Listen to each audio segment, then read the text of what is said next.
नमस्कार। मैं यहाँ पर दिल्ली में हूँ और जैसा कि पूरा देश जानता है कि दिल्ली एमसीडी के चुनाव होने जा रहे हैं। 4 दिसंबर की तारीख आ चुकी है और सब पार्टियों ने अपने-अपने जो है काम गिनाने शुरू कर दिए हैं। ख़ास तौर से जो मुकाबला माना जा रहा है दिल्ली एमसीडी में वो आम आदमी पार्टी और भाजपा के बीच माना जा रहा है। और आम आदमी पार्टी जिस तरह रिकॉर्ड तोड़ रही है, जिस जो चुनावी राज्यों में जा रही है या दिल्ली में भी, लेकिन एमसीडी में उसका जादू नहीं चल पाया। पिछली बार भी उन्होंने काफ़ी कोशिश की, केवल 49 सीट्स ही उनको मिली थी। इस बार चूँकि 3 नगर निगम को मिलाकर 1 नगर निगम बना दिया गया है। अब 250 सीटें हैं और उसमें 126 का बहुमत चाहिए। तो हमारे साथ डॉक्टर परवेज़ मियाँ हैं, जो कि सामाजिक कार्यकर्ता हैं और इस पार्टी से वो जुड़े हैं, इससे पहले कांग्रेस में भी थे और इस बार वो ताल ठोक रहे हैं, दावेदारी कर रहे हैं कॉर्पोरेटर के चुनाव के लिए। उनसे बात करते हैं। पहले तो सर आपका बहुत स्वागत है। जी, जी। तो सर जो चुनाव आ रहा है, कितनी उम्मीद है कि आप इस बार बीजेपी को आप हरा पाएँगे चुनाव में? देखिए हम लोग नहीं, हम तो केजरीवाल साहब के नेतृत्व में चुनाव लड़ रहे हैं और आपने देखा कि केजरीवाल साहब ने ही बीजेपी को विधानसभा के अंदर एमएलए इतनी बड़ी तादाद में लाकर मात दी है और इसमें भी कॉरपोरेशन में मैं बताना चाहता हूँ कि 250 में से 250 सीटें आएँगी। वजह ये है कि बिजली और पानी और सेहत, स्वास्थ्य ये सब कार्यक्रम हैं और हाउस टैक्स वो आपके सामने है। तो जनता चाहती है कि जनता के काम तो कामों को वोट दिया जाता है और कामों को वोट दिया जाएगा 4 दिसंबर को और हम भारी बहुमत से विजयी होंगे एमसीडी के इलेक्शन में। पिछली बार भी आपकी सरकार थी 2017 में, तब क्यों नहीं चल पाया था या आपकी बात जनता क्यों नहीं समझ पाई थी? क्यों वो भाजपा को लेके आए थे? देखिए नए नए थे और आप जानते हैं कि एकदम तो आजमाया नहीं जाता ना। मैं यहाँ 40 साल से काम कर रहा हूँ, लोग मुझे चाहते भी हैं, आजमाया हुआ भी हूँ। तो मुझे आजमाने में दोबारा टाइम नहीं लगेगा लोगों को। इसलिए जब लोगों ने देख लिया कि केजरीवाल साहब ने, दिल्ली के मुख्य लोकप्रिय मुख्यमंत्री ने जो कहा था वो कर दिखाया, तो इसलिए उनकी बात पर अमल किया और बहुमत से उन्हें एमएलए के उसके भी लाए और अब कॉरपोरेशन में भी लाएंगे। आम आदमी पार्टी 10 वादे लेकर के आई है, जिसमें कूड़े के पहाड़ को हटाने की बात है और बहुत सारे वादे किए हैं। आप इंडिविजुअली व्यक्तिगत रूप से क्या प्राथमिकता रहेगी आपकी, जो आप अपने वार्ड में करना चाहेंगे? देखिए मैं आपको बताना चाहता हूँ कि मैं उसमें दिल्ली पुलिस की कमेटी में भी हूँ, जिसमें गौतम गंभीर साहब चेयरमैन हैं। मैंने उनसे 2 बातें रखी थी कि सड़कों की ये हालत हो रही है, गड्ढे हुए पड़े। मैंने जब आप जमुना पार आते होंगे तो आपकी गाड़ी कैसे हिचकोले खाती होगी ये देखें। और उसके बाद आवारा कुत्ते लोगों को परेशान किया हुआ आए दिन, एक एक की मौत हो गई। ले वो बोले भाई मेरे अंडर नहीं आता। मैंने अब एमपी हो, एमपी मालिक होता है, वो अपने कॉरपोरेटर से कहे, अपने एमएलओ से कहे, लेकिन कॉरपोरेटर आपने भंग कर दिए, तो अब किससे कहें? तो बोले नहीं मैं देखता हूँ, मैं तो मुझसे बड़े रोड बनवा लिए, नए बनवा लिए। तो ये बात हमने भी रखी थी, ये बात हमने अपने केजरीवाल साहब तक भी पहुंचाई।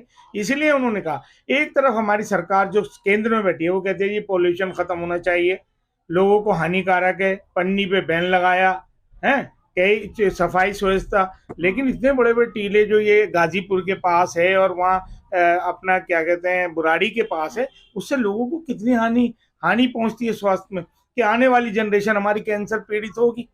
तो उससे बचाने के लिए केजरीवाल साहब ने पहला पॉइंट अच्छा उठाया कि कूड़े के, ये देखिए ना, कूड़े के पहाड़ों को हटाना है और ये लिखा ना, कूड़े के पहाड़ों को हटाना है और दिल्ली को साफ सुथरा बनाना है, पहली बात।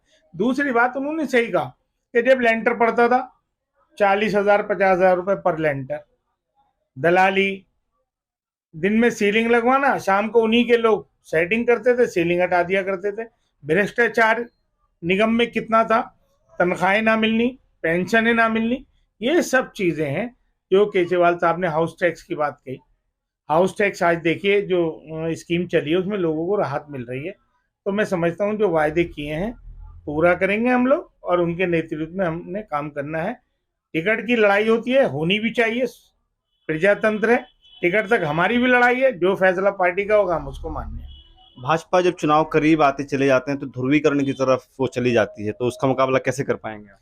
अब देखिए ना, उनकी तो एक पॉलिसी है हिंदू मुस्लिम पाकिस्तान, हिंदू मुस्लिम। अरे भाई हमें क्या लेना, हम हिंदुस्तान में पैदा हुए हिंदुस्तानी है, हमें पाकिस्तान से क्या लेना है। बिरयानी तो खाओ तुम, बदनाम करो हमें, तो ऐसा क्यों? अरे हिंदुस्तान में सब रह रहे हैं, सब नागरिक हैं। अब ये थोड़ी है कि जो यहाँ का नागरिक है उसको उठा के फेंक दोगे यहाँ से। आप जो मुद्दे की बात है उसको तो कर नहीं रहे। आज मैं ये कहना चाहता हूँ कि आज कारपोरेशन को क्यों लोग नकार रहे हैं, यूं नकार रहे हैं कि सफाई के नाम पर गंदगी के नाम पर, नाली खरंजों के नाम पर बिल्कुल कोई काम नहीं हुआ। 5 साल कोई काम नहीं हुआ, तभी तो भाजपा घबराई हुई है। क्यों लोग भाग रहे हैं? इसलिए भाग रहे हैं ना आम आदमी पार्टी की तरफ। टिकट क्यों मांग रहे हैं? डिमांड की, जिस चीज की डिमांड क्यों होती है, उस चीज की डिमांड होती है जिससे कोई बेनिफिट मिलता है, या लगता है कि हमें आराम पहुंचाएगा, इसलिए डिमांड होती है। तो इसलिए आम आदमी पार्टी की डिमांड ज्यादा हो रही है और टिकट की डिमांड हो रही है। 2017 के हिसाब से अगर वोट शेयर देखें तो 26% आम आदमी पार्टी के पास था और 21% कांग्रेस के पास था। जी। तो क्या कांग्रेस एक फैक्टर बन पाएगा कि आपको हो सकता है कि वो सत्ता में ना आने दें एमसीडी में, या हो सकता है कि आप कांग्रेस को सत्ता में ना आने दें? क्या आपस में आप लड़ते रहेंगे या आप दोनों मिलकर के आप आपस की लड़ाई में बीजेपी को आप सहारा दे देंगे? देखिए, कांग्रेस में मेरा बचपन से लेके इतनी उम्र बीती है, जब मैंने ये देख लिया कि पॉलिसियां सही नहीं है या इग्नोर किया जा रहा है, लीडरशिप को इग्नोर किया जा रहा है। मैं ज़्यादा बहस का मुद्दा नहीं बनाना चाहता। आप सबको पता है कि गुलाम नबी आज़ाद साहब के साथ क्या हुआ और बड़े बड़े लीडरों के साथ क्या हुआ। मान लीजिए राजस्थान में अगर पायलट साहब और उनका है, या अपने वहाँ पर कई जगह, तो ये इनकी पॉलिसी लूज रही और हार गए। आप वहाँ गोवा में देख लीजिए और जगह देख लीजिए। तो अमल होना चाहिए। इसीलिए लोग क्यों भाग रहे हैं कांग्रेस से? इसीलिए भाग रहे हैं कि कहते कुछ है, कर नहीं पा रहे।